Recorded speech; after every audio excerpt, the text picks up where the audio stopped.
तो मित्रों, सबसे पहले तो सबको सीताराम। मैं आपका मित्र रोहित पाठक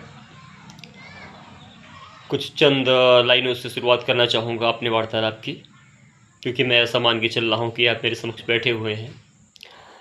इलाहाबाद हाई कोर्ट के चीफ जस्टिस रह चुके अकबर इलाहाबादी ने कुछ बातें बोली थी कि क्या करें अहबाब। अहबाब का मतलब होता है आपके जो वंशज हैं, आपकी आने वाली पीढ़ियाँ, कि क्या कहें अहबाब, क्या कारे नुमाया कर गए, क्या एग्जीबिशन, क्या देखने लायक काम किया है। क्या करें अहबाब, क्या कारे नुमाया कर गए। पैदा हुए, पढ़ने गए, शादी हुई, नौकर बने, बच्चे हुए और मर गए। कहने का मतलब ये है कि क्या हमारे जीवन का लक्ष्य सिर्फ इतना सा ही है। मुझे तो लगता है कि नौकर बनने की प्रक्रिया को छोड़कर और ये सो कॉल्ड नॉलेज को छोड़कर एक पशु और हम इंसानों में कोई फ़र्क नहीं है। इन लाइनों का, इन भावनाओं का उद्गार इसलिए सिर्फ हो रहा है।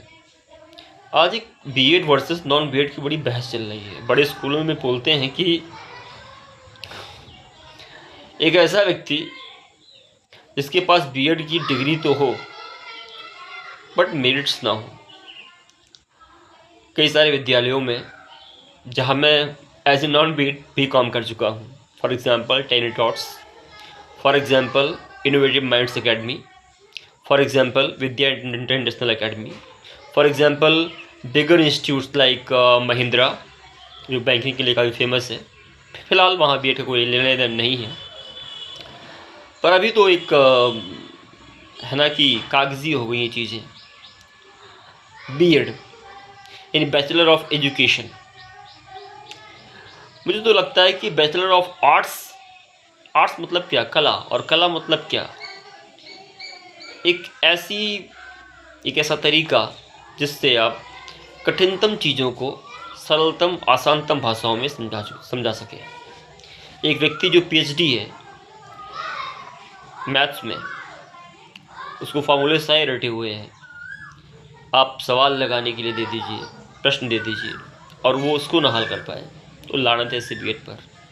तो लानत है ऐसी ज्ञान पर जिसको बीएड का सर्टिफिकेशन तो मिल गया है बट दे डोंट डिज़र्व।